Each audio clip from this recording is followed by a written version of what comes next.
বাপরে বাপ! সেই কতদিন আগে যে একটা ভিডিও এডিটিং করেছিলাম সেটার কথা ভুলেই গেছি। দুর্গাপুজো, লক্ষ্মী পুজো সমস্ত কিছু শেষ। এবার একটা ভিডিও এডিটিং করে তোমাদের সাথে শেয়ার করি চলো।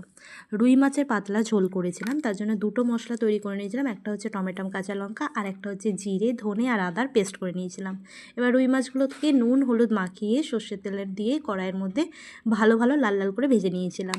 তারপর ওই একই তেলের মধ্যে লম্বা লম্বা করে কেটে রাখা আলুগুলোকে ভেজে তুলে নিয়েছিলাম। ওই তেলের মধ্যেই জিরে, শুকনো লঙ্কা, তেজপাতা ফোড়নে দিয়ে আদা, জিরে, ধনের পেস্টটা ওই তেলের মধ্যে দিয়ে কিছুক্ষণ কষিয়ে নিয়ে নুন, হলুদ, লঙ্কার গুঁড়ো দিয়ে কষিয়ে নিয়েছিলাম যতক্ষণ না তেল ছেড়ে আসে। তেল ছেড়ে এলে আরেকটা যে মশলা করে রেখেছিলাম, ওই টমেটম, কাঁচা লঙ্কার যে পেস্টটা করে রেখেছিলাম, ওই মশলাটা ওর মধ্যে দিয়ে ভালো করে কষিয়ে নিয়ে কিছুটা পরিমাণ চিনি দিয়েছিলাম যাতে রং হয়।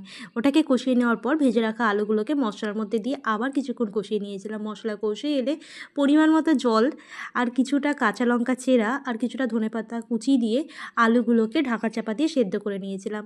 আলুগুলো সেদ্ধ হয়ে এলে ভেজে রাখা মাছগুলো কড়াইয়ের মধ্যে দিয়ে একটু নাড়িয়ে চাড়িয়ে ফুটিয়ে নামিয়ে নিয়ে গরম ভাতের সাথে পরিবেশন করুন। আহা, কি স্বাদ!